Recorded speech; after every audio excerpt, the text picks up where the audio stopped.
Olá, amigos!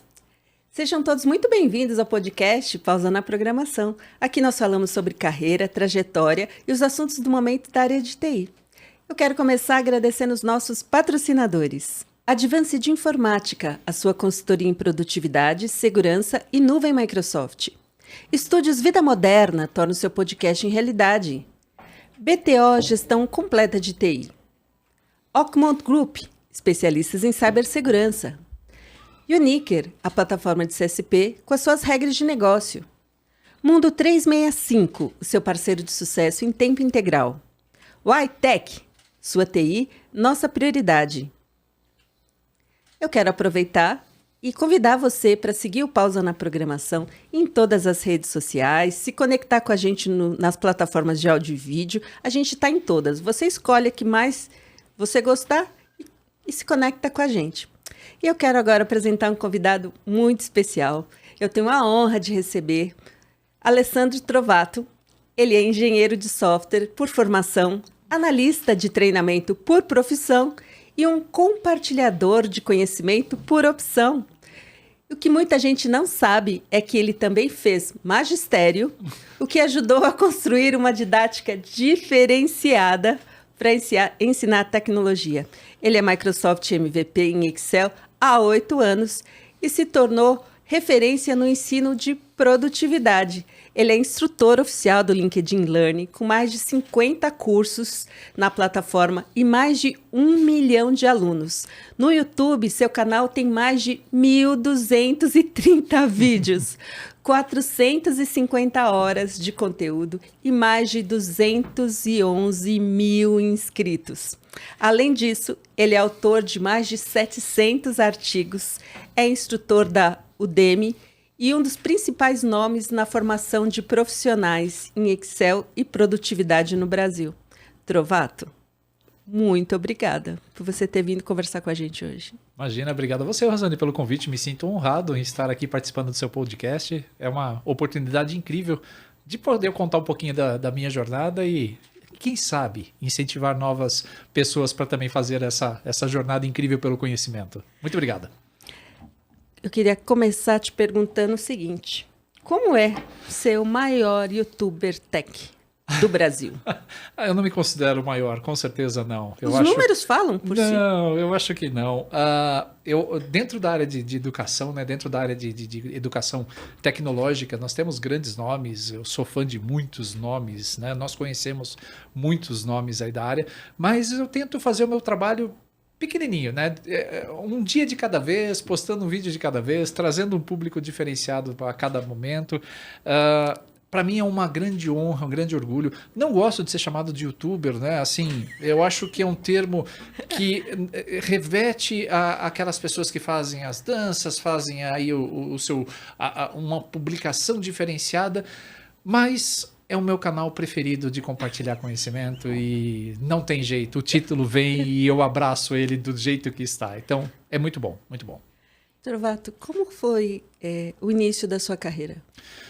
Olha, Rosane, eu tenho uma carreira bem diferente, não só na área de tecnologia. Eu comecei na tecnologia mesmo quando um patrão resolveu comprar o primeiro computador da empresa, numa época que só existia o DOS, não existia nem o Windows 3.1 ainda.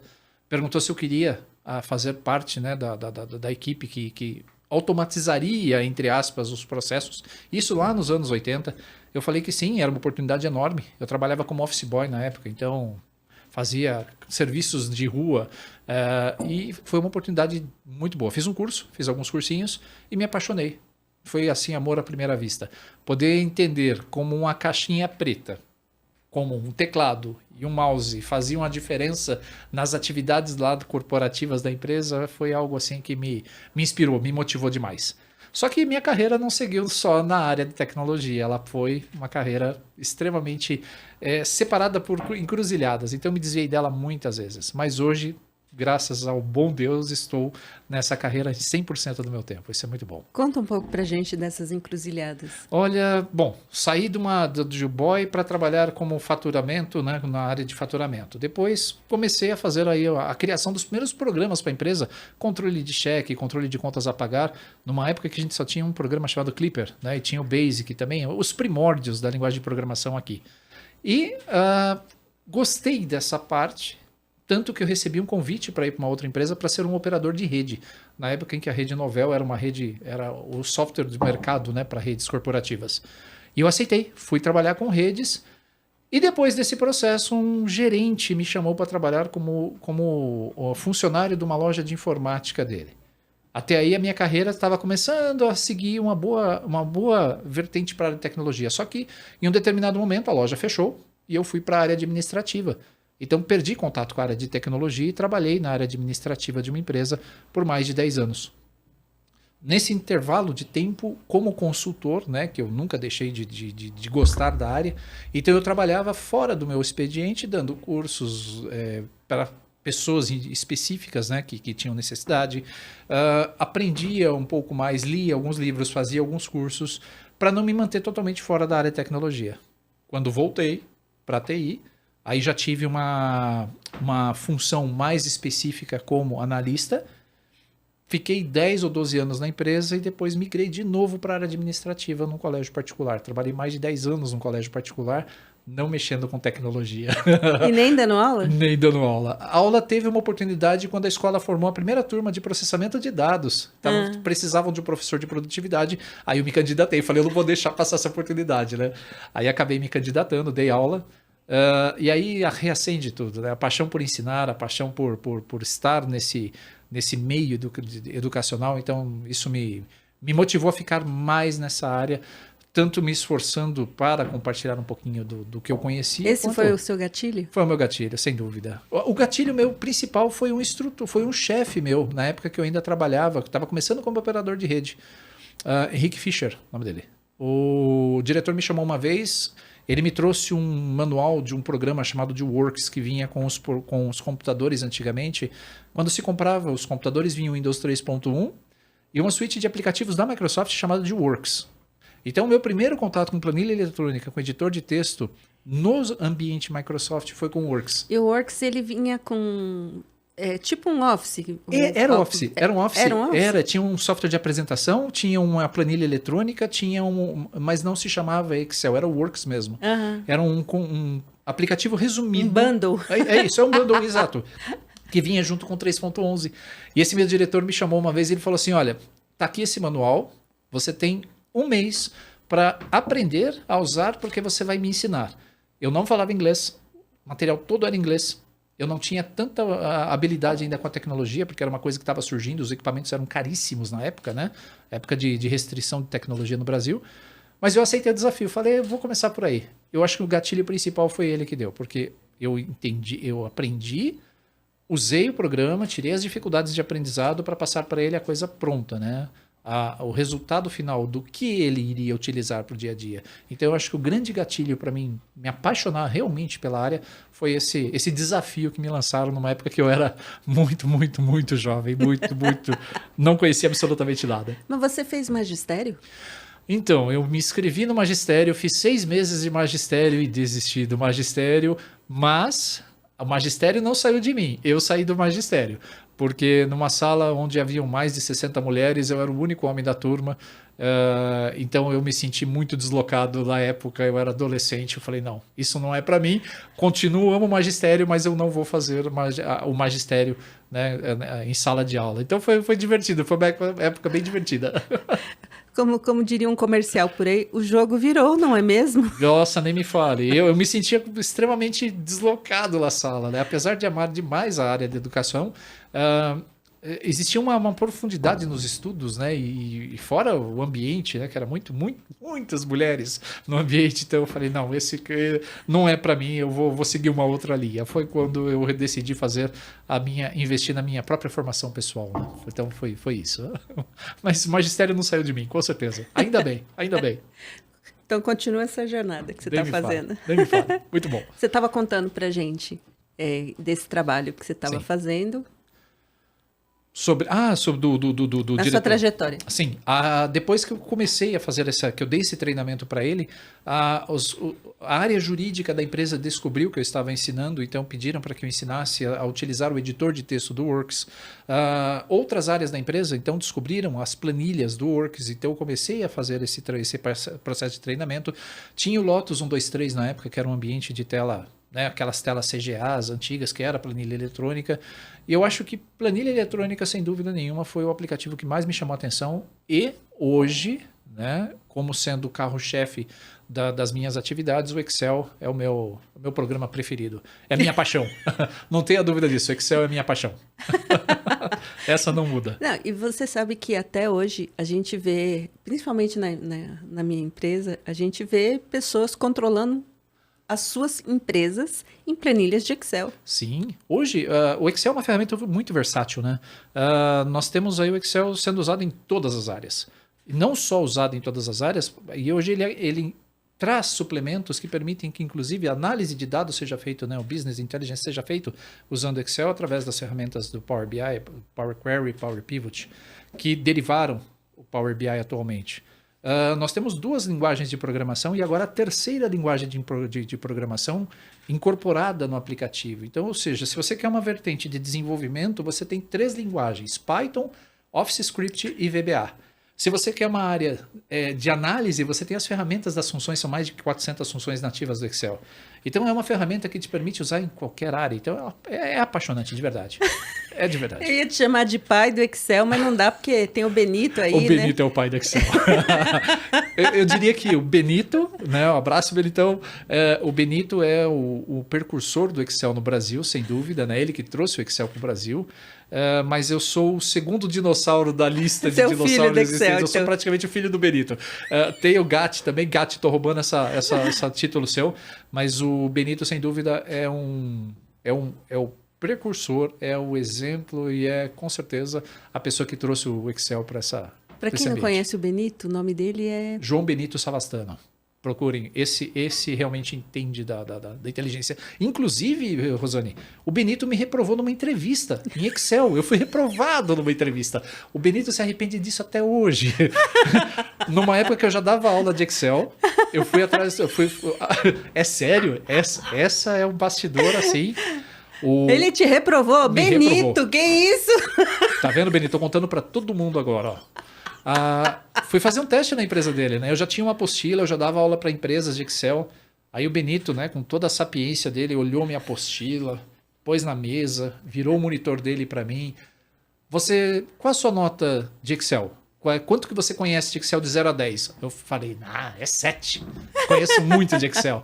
Aí ele virou o monitor para mim e perguntou, como é que eu fiz esse gráfico dinâmico? Numa época que não se conhecia nada dinâmico do Excel. Olhei para o Benito, não sei. Benito falou, então muito obrigado, até a próxima, fica a sua, né? Deixa o seu currículo aqui no nosso banco de currículos. E nesse dia eu descobri que eu não conhecia a ferramenta na profundidade necessária. Foi onde eu fui atrás de mais bagagem, mais conhecimento e me aprofundei mais. E a curva do aprendizado é assim, quanto mais você estuda, menos você sabe da ferramenta. É impressionante. E o Benito, com certeza, até hoje ele se arrepende dessa reprovação. Mas foi divertido. Benito, é história para a gente contar, né? Então... Exato, tem que ter. Nós temos que ter alguns pontos temporais no nosso histórico, né? Então esse com certeza é um ponto de virada também, viu, Rosane? Olha, eu me divirto no podcast. Eu sempre falo que eu sou a pessoa que mais aproveita desse podcast. Nós também. Eu fico sabendo cada coisa que... Bastidores, ninguém tem ideia do que acontece nos bastidores, né? Quem vê hoje o influencer, quem vê hoje o youtuber, quem vê hoje o blogueiro, não sabe exatamente qual foi a caminhada, né? Mas foi bem diferente, bem diferente. Ai, maravilhoso.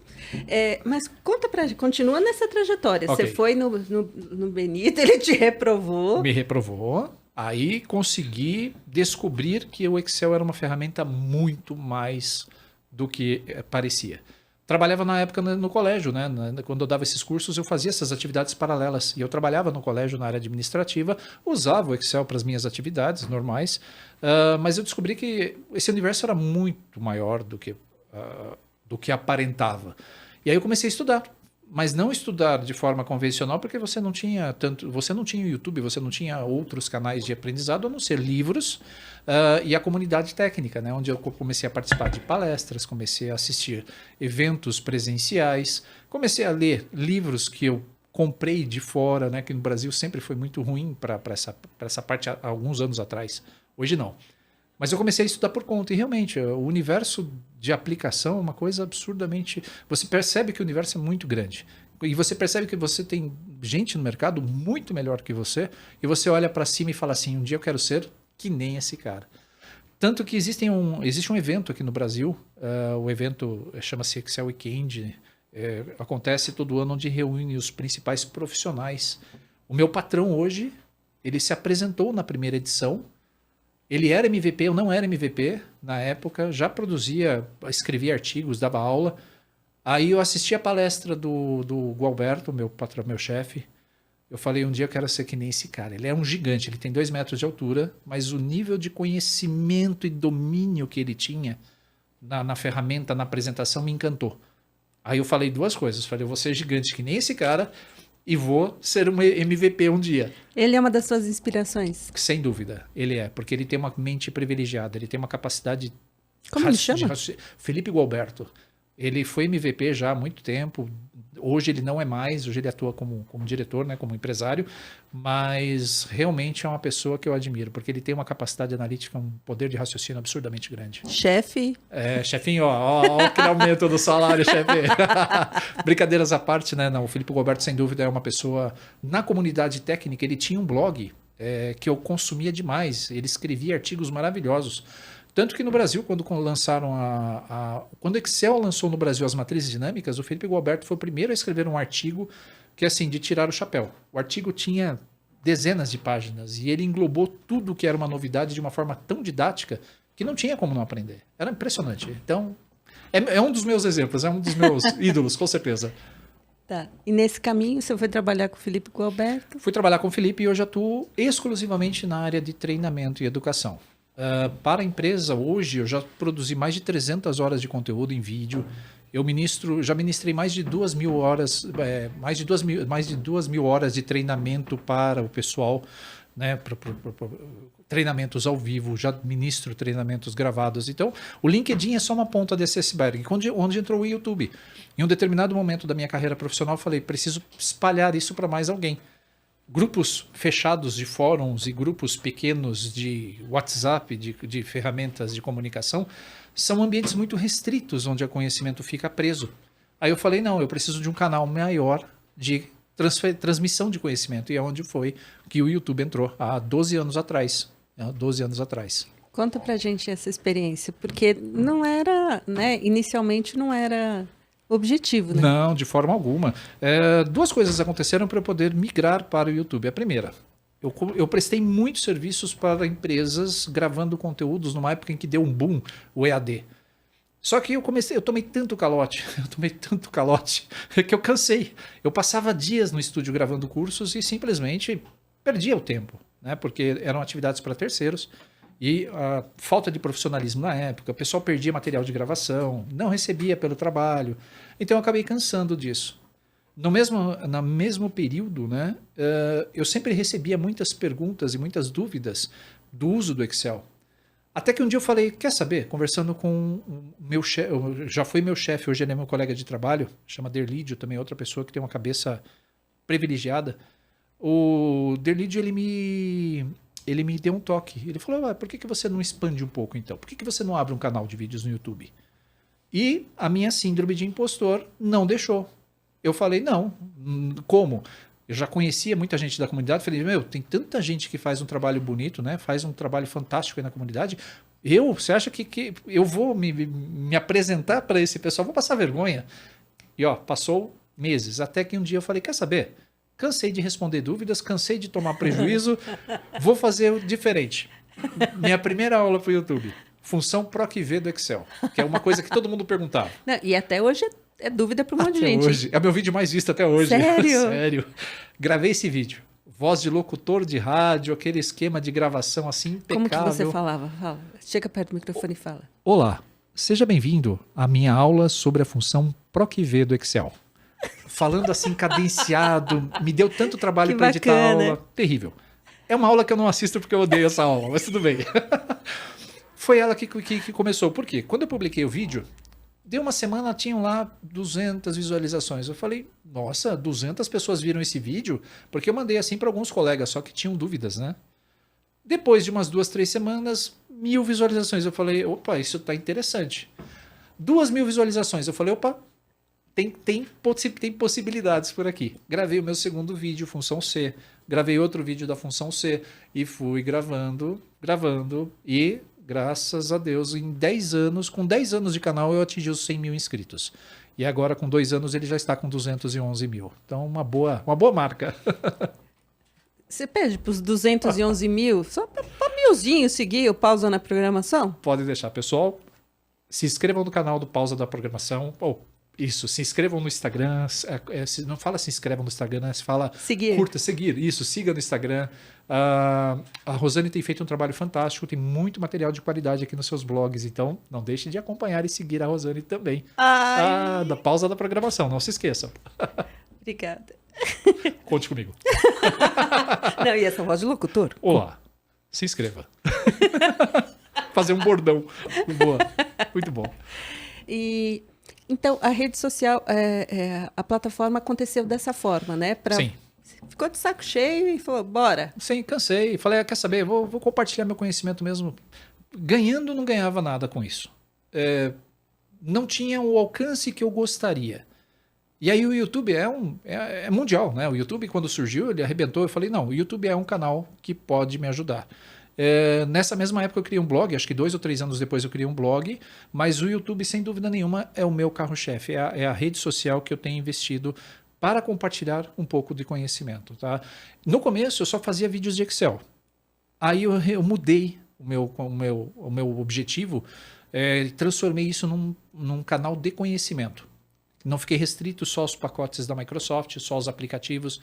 Eu comecei a gravar N áreas diferentes e tu criando, né, essa política, essa cultura de que não existe uma única ferramenta. Todas são boas para as suas aplicações e suas necessidades. Existem as preferidas, é claro, minha paixão. Tenho até uma tatuagem do Excel. Cadê? Amo Excel. Tá aqui. Depois eu te mando uma foto. Aqui. Depois eu te mando uma foto. Cadê o Excel? Tá a bandeira aqui, ó. Tá dentro da bandeira. 2 paixões, rock e Excel. Então, juntei as 2 coisas que eu mais gostava, né? Que é compartilhar conhecimento e um meio de comunicação que me dava para atingir um volume maior de pessoas que eu poderia, em sã consciência, atingir. Quando chegou nos 1.000 inscritos no canal, eu falei, nossa, 1.000 pessoas se inscreveram aqui, que coisa incrível, né? São 1.000 loucos, né? E isso foi crescendo gradativamente e foi fantástico. Hoje, falar com 200 mil pessoas, saber que tem 200 mil pessoas aí acompanhando um trabalho, é uma coisa absurdamente irreal. Para mim, é irreal. E não é só aqui no Brasil, né?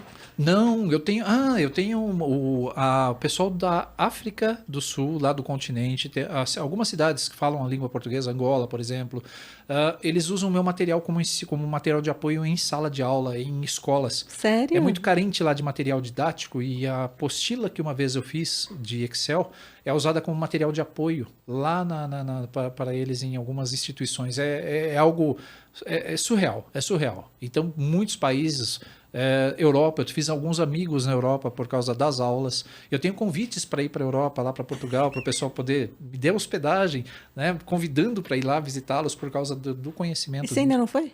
Não, mas estou programando. Um dia eu vou, com certeza.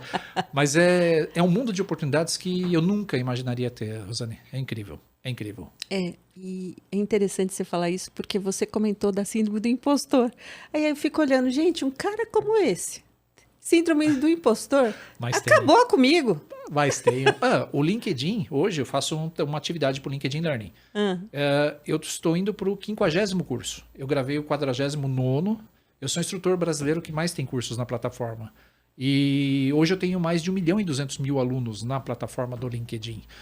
Então, o LinkedIn surgiu na minha vida derivado do YouTube, pois eles captam no mercado, né, os produtores de conteúdo, e quando o LinkedIn veio para o Brasil abrir a biblioteca em português Brasil, eles me convidaram para fazer essa produção. Só que não me davam Excel, porque eu não era MVP na época. Então, davam os cursos de Excel para alguns MVPs aqui brasileiros, E eu gravava o Word, PowerPoint, Outlook. Eu falei, gente, não tem problema. Eu amo esses aplicativos do mesmo jeito. Então, não preciso gravar de Excel. São meus primos, né? Primos famosos, primos ricos, primos que eu adoro. Até que surgiu a oportunidade de gravar cursos de Excel. E um dos cursos de Excel tem 580 mil alunos sobre tabela dinâmica no Excel. É impressionante. E de verdade, é sempre um desafio, né? Nossa, demais. O Excel, eu uso muito no meu dia a dia. Eu sou uma usuária, digamos, até pesada do Excel. Quer dizer, não perde você, obviamente, mas sempre tem um desafio. Sempre. Não, e é incrível. E você consegue resolver esses desafios usando o Excel de uma forma muito simples. Um pouco de estudo. Hoje, né, com o uso de inteligência artificial, com o uso de ferramentas como o Copilot, está muito mais fácil, porque você só pede para a inteligência artificial fazer análise dos dados que estão lá. Mas o segredo, deixar os dados bem modelados para que isso ocorra. Se você deixar os dados bem formatados, qualquer tipo de análise é suficiente e pode ser feita usando o Excel, não tenha dúvida. Rapaz. Ô, Trovato, mudando um pouquinho de... Não, mudando ainda não. Falando em plataformas, você falou do YouTube, Sim. você falou do LinkedIn Learning e Sim. tem a Udemy também. Qual a Udemy, exato, Udemy. Eu tenho cursos na Udemy, eu estou com 70 mil alunos na Udemy. Eu tenho os cursos de Excel que eu comecei a gravar lá. Quando a Udemy também veio para o Brasil, me descobriu pelo YouTube. E aí eles entraram em contato comigo para que eu pudesse produzir conteúdo inicial para a biblioteca em português.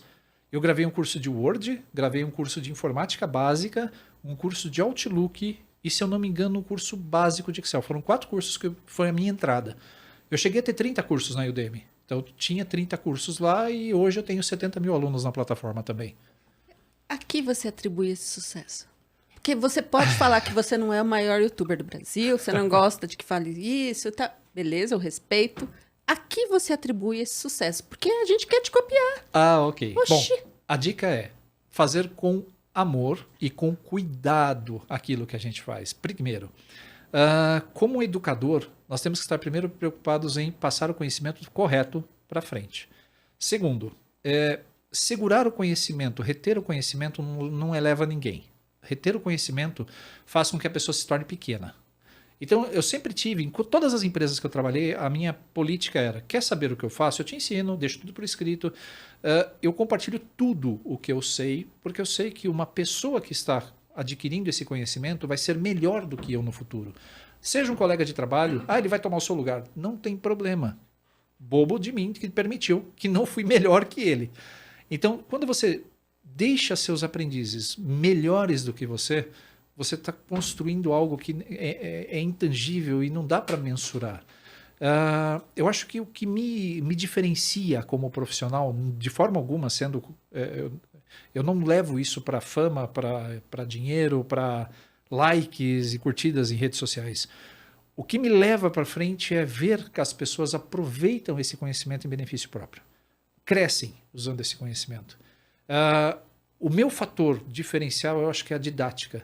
É a forma com que eu tiro a dificuldade de um assunto e transformo esse assunto em algo palatável, né? Aceitável para o usuário, que é ter um início, ter um meio e ter um fim na explicação.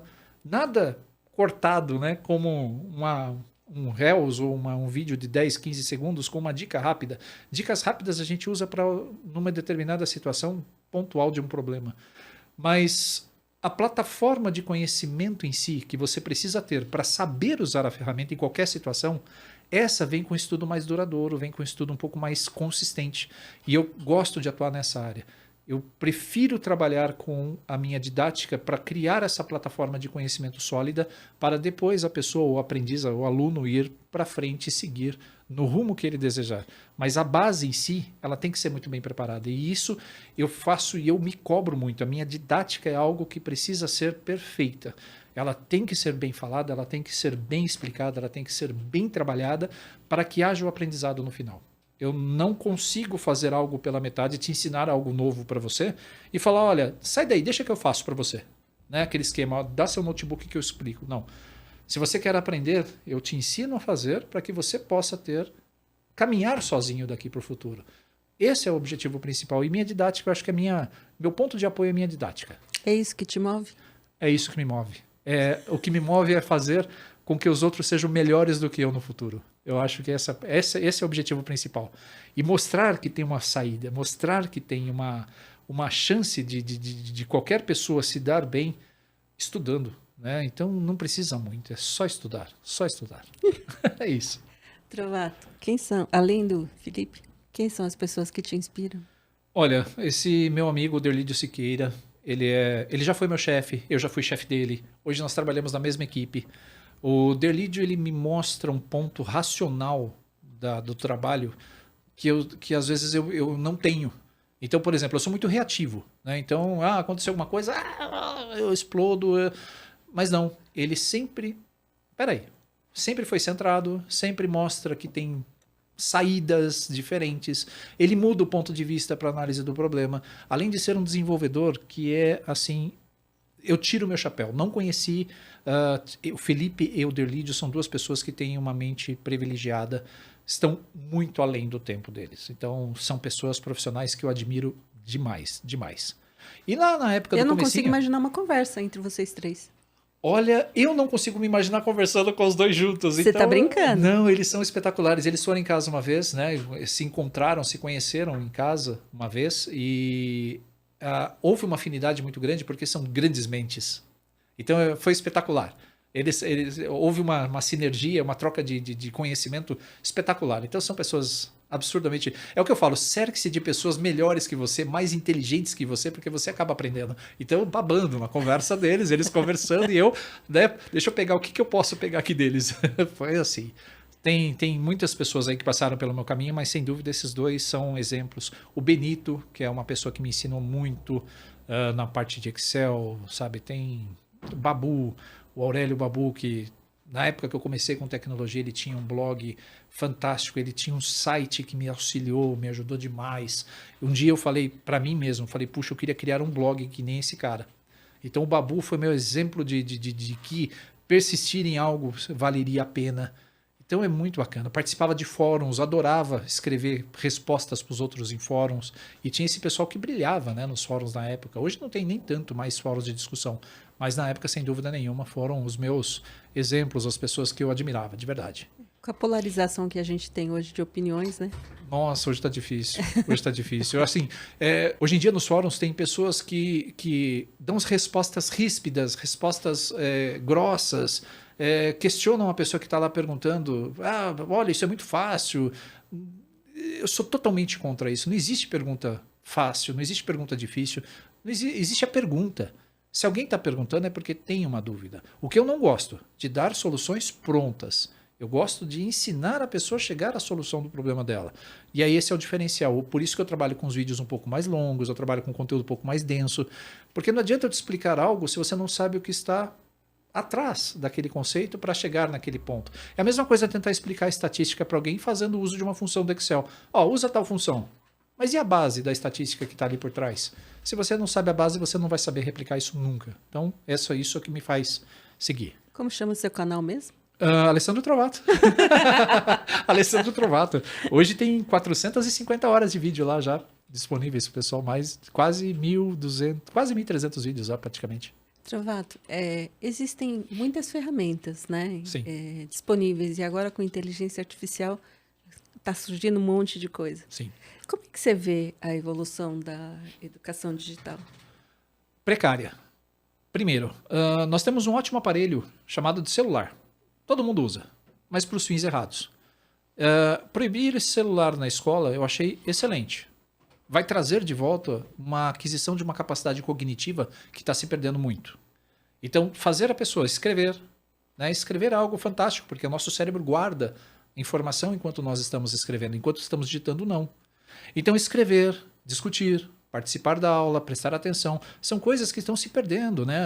O cognitivo está sendo afetado por tudo isso. O celular é uma excelente ferramenta de aprendizado, porque você pode estar no ônibus às 5 horas da manhã indo para o trabalho, você pode estar assistindo uma aula, você pode estar assistindo um podcast, você pode estar ouvindo nosso podcast. Inclusive, então, né? Inclusive, ouçam. Então você tem hoje o celular uma ferramenta de aprendizado fantástica, mas você não tem método, você não tem direcionamento. Então a pessoa, ela quer aprender algo, ela vai fazer o quê? Ela vai ficar pulando de vídeos sem uma técnica, sem uma metodologia, que acaba sendo prejudicial. A inteligência artificial, eu acho que ela é uma cola para tudo isso, porque você pode pedir para ela te ajudar a aprender qualquer coisa. A inteligência artificial é o seu copiloto, né? É o seu assistente virtual de tempo integral, que está ali do teu lado e conhece de tudo, sabe de tudo. Só que você tem que saber um pouco também, porque uma inteligência artificial alucina.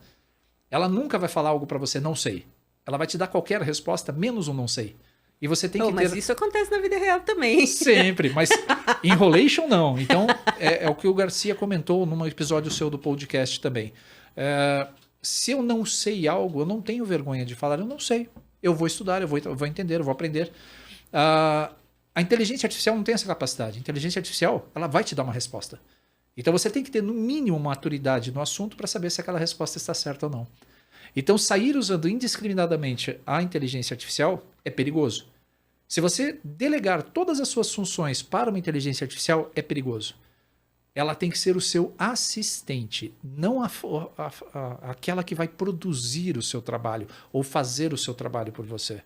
Porque é nítido. Quando você lê hoje um artigo, uma postagem no LinkedIn, você sabe quando foi feita por uma inteligência artificial. Insights valiosos. Nossa, demais. E aí você acaba perdendo. Sempre aparece essa frase, insights valiosos. Exato. E aí você emojis. clica nele. Exato. E os emojis. Ele enche daquilo e o texto é redundante, você percebe várias vezes a repetição de mesma palavra, então a leitura fica cansativa. Uma coisa que eu tenho feito para me exercitar ultimamente é escrever artigos sem uso de inteligência artificial. Eu me proponho um tema, eu discorro sobre esse tema e publico numa newsletter que eu estou feito semanalmente. Por quê? Isso é um jeito de manter a minha capacidade cognitiva ativa para saber avaliar corretamente quando usar a inteligência artificial ou outra ferramenta qualquer de apoio e não ser escravo dela, mas é ter ela realmente como um assistente, alguma coisa que vai nos auxiliar no dia a dia. Você comentou que as pessoas muitas vezes não têm método para estudar. Isso. Né? Eu queria pedir para você olhar ali para a câmera, para que as pessoas vejam você dando aquela aula como se você estivesse no seu canal. Perfeito. Dando uma sugestão de como estudar. Muito bem. Então, primeiro, foco. Se você está aí ouvindo apenas e está prestando atenção no seu celular, você já está cometendo o primeiro erro. As distrações no estudo são péssimas e vão fazer com que você não aproveite nada do que você está estudando. Corte todas as suas fontes de distração. Celular é uma fonte de distração que você tem que afastar de você. Televisão, desligue a sua televisão, desligue a música. Quando você está estudando, ponha uma coisa na cabeça. Você está estudando, você está aprendendo algo. Uma coisa que nós temos que tomar cuidado é achar que vamos aprender tudo de primeira ou assistir apenas um vídeo. Lê do engano. Assista o vídeo, pare o vídeo, aplique aquele conhecimento na hora que o vídeo está sendo aplicado, para que você possa ter o entendimento daquele assunto. Pratique, o que eu faço muito, eu assisto o vídeo a primeira vez, sem compromisso, depois volto e nas partes principais eu vou fazendo as técnicas e vou aplicando essas técnicas. Estudar é pôr em prática aquilo que você viu na teoria. E um detalhe, Rosane, muito importante, tá? Você vai errar. Você vai assistir um vídeo meu no YouTube e você vai se decepcionar porque você não vai conseguir fazer o primeiro código logo na primeira vez que você vai escrever. Você vai errar. Eu erro muito no meu aprendizado. Então o que eu faço? Eu aprendo com o erro. Eu tento uma vez, tento duas vezes, leio a documentação técnica. Na terceira ou quarta tentativa, você vai conseguir entender aquele assunto. E sabe o que é melhor, Rosane? A pessoa vai guardar aquele conteúdo. Então, se você está fazendo um estudo por persistência, por erros e tentando corrigir esses erros, o aprendizado tem muito melhor qualidade.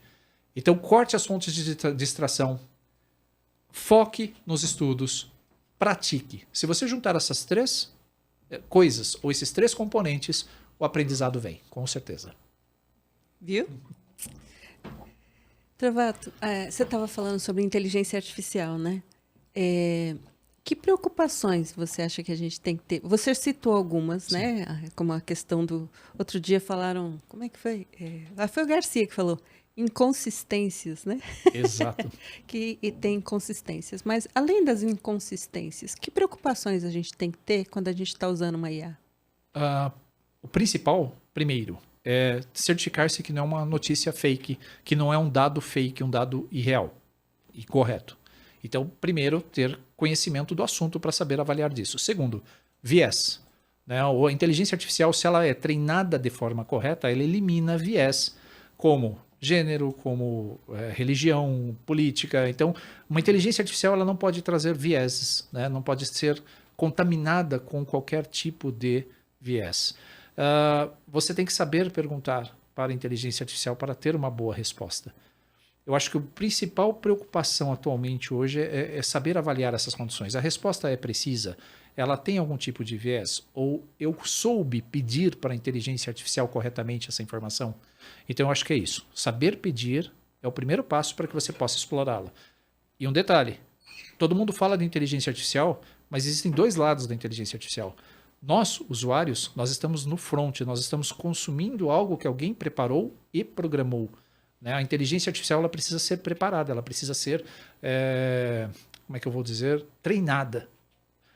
Se você quer trabalhar com inteligência artificial hoje e atingir um nicho fantástico para isso, vá para o back-end, vá para trás da inteligência artificial. Comece a criar seus próprios modelos, comece a treinar os seus próprios modelos. Dados existem aos milhões, bilhões, trilhões de gigahertz, de gigabytes aqui de dados disponíveis para treinamento. Na empresa em que você trabalha também tem. Então você pode treinar um modelo de inteligência artificial para usar dentro do seu ambiente de negócio. É onde tem um nicho de mercado fabuloso. Ser usuário de inteligência artificial é só escrever prompt. Ponto. Saber escrever um bom prompt vai saber dar respostas. Mas se você quer alguma coisa mais precisa, mais direcionada ao seu negócio, treine a inteligência artificial. Então pule, vá para trás, vá para os bastidores, para o back-end. Com certeza vai ser bem desafiador, mas o resultado vai compensar. Você falar de treinar a inteligência artificial, me vem muito à cabeça que eu ouço muita gente falando isso. Não coloque seus dados numa inteligência artificial pública. Boa. Segurança é sempre muito bem-vinda. Vamos falar dos três principais motores de inteligência artificial que a gente tem hoje. Copilot, ChatGPT e a DeepSeeker, né, que surgiu agora. Se você treina um modelo de inteligência artificial corretamente, a primeira coisa que você tem que fazer é anonimizar dados. Anonimizar é anonimizar nomes de pessoas, números de telefone, números de documentos. Você não imputa numa inteligência artificial, num treinamento, esse tipo de situação. A não ser, é claro, que você esteja treinando uma para detectar fraudes bancárias. Aí você precisa de transações reais bancárias para analisar. Mas, se você precisa que a inteligência artificial ela trabalhe, né, de forma precisa para você, o ideal é você... Como é que eu vou dizer? Não fornecer dados pessoais é muito importante, mas toda vez que você abre uma janela de conversa com o ChatGPT, aquela conversa ela tem um contexto seu, com ela. Se você apaga aquela janela de contexto, aquela janela de chat, tudo aquilo que você trocou de informação com aquela inteligência artificial é eliminado também. A inteligência artificial ela não é um banco de dados que armazena todas as perguntas e todas as respostas que ela dá para o planeta todo. Ela dá respostas. É um caminho de fornecer dados a partir de um prompt. Quando ela é treinada, ela tem acesso a dados sigilosos. Inclusive, recentemente teve até uma notícia aí de um vazamento. Uma das inteligências artificiais novas aí do mercado utilizou dados reais e não travou esses dados reais nas respostas. Então está havendo vazamentos de informação, mas é porque o treinamento foi feito de forma incorreta. Agora, se você consome os seus dados pessoais e você fecha a sua janela de chat, acabou, morre ali. A inteligência artificial, ela te fornece, ela não te coleta as coisas, ela fornece as informações que você precisa. Então, nesse caso, você pode ficar tranquila, não existe o risco de você ter os seus dados comprometidos, a não ser que você expressamente faça isso no treinamento de um modelo. Basicamente é isso. Mas quando você fala em treinamento de modelo, eu penso assim, mas treinar modelo é caro, né? Caro, requer muito hardware. Será que eles vão ler aqui o que eu escrevi ali? Eles leem tudo, né? Na verdade, hoje eles leem tudo, né? Hoje, por incrível que pareça, existem ferramentas GPTs específicos que, por exemplo, eu posso pedir para o YouTube AI, que é um GPT específico, que lê o meu vídeo no YouTube, ele interpreta, ele transcreve tudo o que eu disse num vídeo e converte aquilo, por exemplo, para um artigo, para um blog, para uma carta, um resumo. A parte técnica ele consegue gerar os códigos que estavam no vídeo. Então é um modelo treinado em cima de vídeos. Só que isso requer custo, requer dinheiro, requer... é muito difícil treinar um modelo. Não é algo que você vai fazer assim, eu vou abrir aqui meu computador e falar assim, rastrei toda a minha vida e você vai responder só sobre mim. Não é assim. Então você precisa ter uma preparação especial para o modelo de dados e isso custa. Não é barato. Eu ouvindo você falar tudo isso, eu fico pensando quanta coisa errada a gente faz na vida, né? E quanto estudo ainda nós temos, quanta coisa a gente tem que estudar ainda. É incrível. Eu já estou na leitura do meu 10º livro de inteligência artificial e ainda preciso mais para entender sobre o que está nos bastidores. Tanto que hoje, né, existem uma grande preocupação de todos que estão criando inteligência artificial é isso. Como é que a inteligência artificial está resolvendo esses problemas? Ela chega na solução através de machine learning, através de deep learning, mas como uma resposta é dada? Como uma solução é apresentada? É uma caixa preta ainda. Então, o que tem dentro dessa caixa preta, ninguém leu, ninguém conseguiu descobrir ainda. A inteligência artificial realmente inteligente, aquela que tem consciência, está longe de existir. Mas a que está aí e que está crescendo, nós temos que ter um pouquinho de preparo para usar e aproveitar corretamente. Como eu falei, ela não pode ser muleta. Você não pode apoiar todo o seu trabalho, toda a sua jornada em cima de uma inteligência artificial, porque se alguém chutar a sua muleta, você vai cair. Então você precisa entender o que está por trás disso. Tá? Então, muito estudo, sempre, sempre. E fazendo um exercício de futurologia, Boa. Boa. O que você acha que vem por aí nos próximos anos? Próximos anos, assim, 5, nada lá na frente. Aqui. Difícil, né, a gente falar de muito tempo no futuro, porque a inteligência artificial é uma coisa que surgiu rápido, ela está evoluindo muito mais rápido e ela está sendo implementada de uma forma muito caótica, né? Porque todos querem a inteligência artificial, mas ela ainda não está madura o suficiente para ser aplicada. A pessoa sabe, existe a inteligência artificial, mas a grande pergunta é como eu vou investir ou como eu vou fazer isso dar certo no meu negócio. Eu acho que para o futuro a gente vai ter, primeiro, um amadurecimento do uso da inteligência artificial. Segundo, esse avanço da inteligência artificial ela vai retornar um pouco, ela vai retroagir um pouco. Por quê? Nós vamos perder a capacidade cognitiva, nós vamos perder a capacidade analítica, nós vamos perder muita coisa essencial do ser humano, que é a sua capacidade de raciocinar, tomar decisões com base em problemas e opções, né, que o conhecimento da pessoa permite solucionar. Então a inteligência artificial, se você delegar tudo para ela, vai acontecer de você ficar preso num limbo cognitivo. Eu acho que o futuro vai ser pensar mais nas pessoas, mais no apoio que a inteligência artificial vai dar, e como transformar tudo isso em algo para a humanidade, não para uma pessoa específica, mas para a humanidade. Quais são os benefícios que uma inteligência artificial ou a tecnologia pode oferecer para o futuro? Então eu acho que pensar um pouco mais aberto, pensar em futuro, em humanidade, em pessoas, em sociedade, eu acho que é o grande desafio para o futuro. Fazer com que isso se torne utilizável e, né, traga benefícios para todo mundo. Verdade. Trovato, queria pedir para você olhar para essa câmera aqui e deixar um recado para quem está assistindo a gente. Muito bem. Primeiramente, né, obrigado, Rosane, pelo convite. A você que está acompanhando aqui o podcast. O segredo para você se dar bem em qualquer área, o segredo para você ter um futuro promissor, para você ter um futuro, é o estudo, é o conhecimento. Então, estude. Estude o que você quiser. Seja dentro da sua área de atuação, fuja um pouco da sua área de atuação e estude alguma coisa que te dê prazer, uma culinária, qualquer coisa que te faça se sentir bem. O estudo vai levar você aonde você estiver imaginando ir. Trace metas, trace planejamento e trabalhe duro para atingir esses objetivos. Nada nessa vida vem fácil. Estudar dá trabalho, requer sacrifício, requer esforço, requer persistência. Eu acho que o grande segredo de minha atividade até hoje é a persistência. Só que o resultado vem, a colheita vem. Você pode demorar 10 anos da sua vida plantando, mas a colheita um dia vai vir e ela vai vir semeada, com certeza, se você regar com conhecimento. Sem isso, sinto muito, não vamos para frente.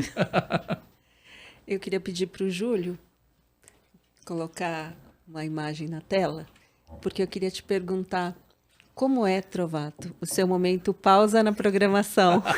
Essa foto diz muito disso. Estou no show do Iron Maiden, no meio do público lá, na frente ali da pista. Minha pausa na programação é ir assistir, sem dúvida alguma, shows de rock, shows de metal, no meio do pessoal, curtindo barulho na frente das caixas de som, ainda de preferência, que é para poder desestressar bastante. Então, minha pausa na programação, uma delas é essa, sem dúvida. É. Sem dúvida. A gente tem outra foto? Tem. E a outra é essa aí, ó. Ver a grama crescer, ler um bom livro, ter a companhia da minha esposa e eu não preciso de mais nada. Isso é o meu segundo momento, pausa na programação. Aquele em que meu cérebro está livre e está adquirindo algum tipo de conhecimento, mas não da área técnica. Livros levam a gente para universos fantásticos, então esse momento é o momento preferido da minha vida. Aquele em que eu estou viajando. É muito bom. Trovato, obrigada. Eu que agradeço, Rosane. Obrigado pela oportunidade. A vocês que estão aí assistindo, obrigado pelo seu tempo. Não se esqueçam, sigam o podcast. Desculpa. Pausa na programação. Pausa na programação, engasguei aqui. A vocês que estão assistindo, então não se esqueçam, acompanhem o trabalho da Rosane, se inscrevam aí no canal do Pausa na Programação, deem like no vídeo, compartilhem, porque é isso que ajuda o produtor de conteúdo nesse mundão de redes sociais. E, é claro, não deixe de acompanhar todo o trabalho que eu desenvolvo e que estamos aí fazendo nesse universo de educação. O Brasil é uma grande nação, mas ela só vai ser grande de verdade se ela for inteligente, culta e o conhecimento circular para todos. É isso. Obrigada. Eu que agradeço. Tem uma surpresa para você. Estava esperando aqui o final do nosso episódio para que eu pudesse compartilhar com os seus seguidores aí, com você, 10 cursos de minha autoria sobre o Copilot. A gente falou de inteligência artificial, por que não é? Trazer para o seu público também o curso. Mas tem algumas... Pera. Deixa eu ver se eu entendi.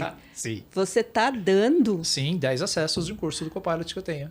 Caraca, isso é algo que você vende. Sim, é um curso pago, tá na minha plataforma de cursos, tal. É um curso que eu tô aqui concedendo pro teu público, sem dúvida. Obrigada. Imagina. Só que tem umas regrinhas. Vou pôr umas regrinhas, pode ser? Pode. Então vamos lá. Primeiro, você vai se inscrever no canal no YouTube, no meu canal, Alessandro Trovato, e no canal da Pausa na Programação.